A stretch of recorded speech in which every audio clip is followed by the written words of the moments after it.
Chip cards. They take forever. On the bright side, they're also more secure.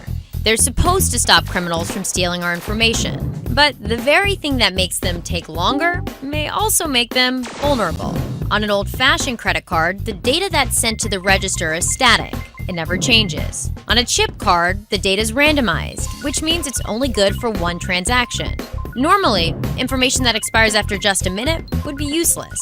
But if hackers could steal it and use it all before it switches again, they're in business. And new research shows that might actually be possible if hackers can crack open a store register and add something called a skimmer. Maybe they're friends with the cashier, maybe they own the store themselves. Whatever the case, the hackers wait for you to insert your card, and then their minute begins. Here's how it works. During that minute, the hacked register is stealing all of your card's information and wirelessly transmitting it to another device the hackers have set up elsewhere, like a smartphone ready to make a mobile purchase, or in this case, a hacked ATM that's confusing the data for your physical banking card. And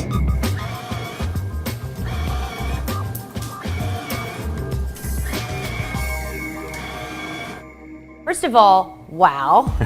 What did we just see? Can you explain what just went down? The data on the card is getting transmitted to a device that's inside this false front here. And then then in turn is starting to punch in all the data, punching in the PIN, asking for $200 and hitting withdrawal. There's little, basically robot hands that are actually, putting the PIN numbers in there. You had to take over almost 2 devices to make this happen, right? So how likely is this to be widespread? What we're trying to do now is kind of envision the kinds of attacks that we feel are going to be likely to happen once the US moves over more completely to the chip and PIN standard. It's not like the criminals are going to throw up their hands and say, oh, you took away my mag stripes, I'm out of the credit card fraud business. So I would expect to see some variation of this, maybe in 2 years hence. You're not going to see this today. You have this skill that enables you to hack an ATM and make money just kind of flow out. Yet you want to use this skill for good. A lot of people would want to take the money and run. So what is it about you that makes you want to use this power for good?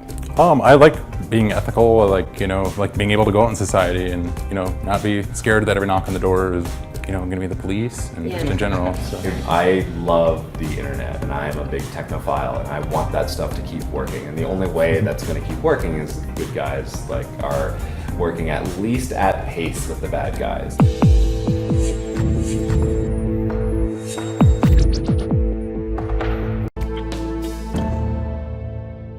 They are scared. I mean, when I talk with billionaires, they're definitely nervous. I think this anti-corruption crackdown is definitely real. It's going through all levels of the country. It's having a much greater impact on the economy than people realize because government officials, for instance, don't want to approve a new initiative because they're worried about getting arrested.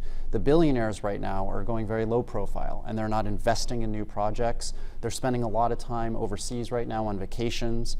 This crackdown is very serious, and I think it's a way by Xi Jinping to sort of re-legitimize the party, make a much more even economic playing field where low-income, middle-class Chinese feel that they can get rich too without being well-connected.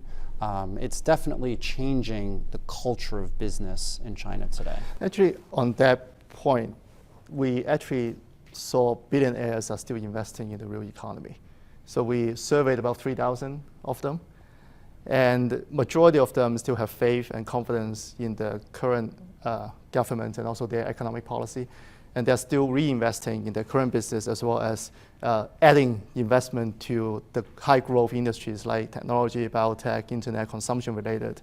But they are not really moving overseas or stop investing in the real economy. Moving overseas meaning investing overseas. So I Sure. was speaking with some real estate billionaires lately, and they said that their returns are not going to be as good in China because there's too much scrutiny on the corruption side. So they're looking at investing in Cambodia or in Thailand into large infrastructure type projects, and also to benefit from the One Belt, One Road new program.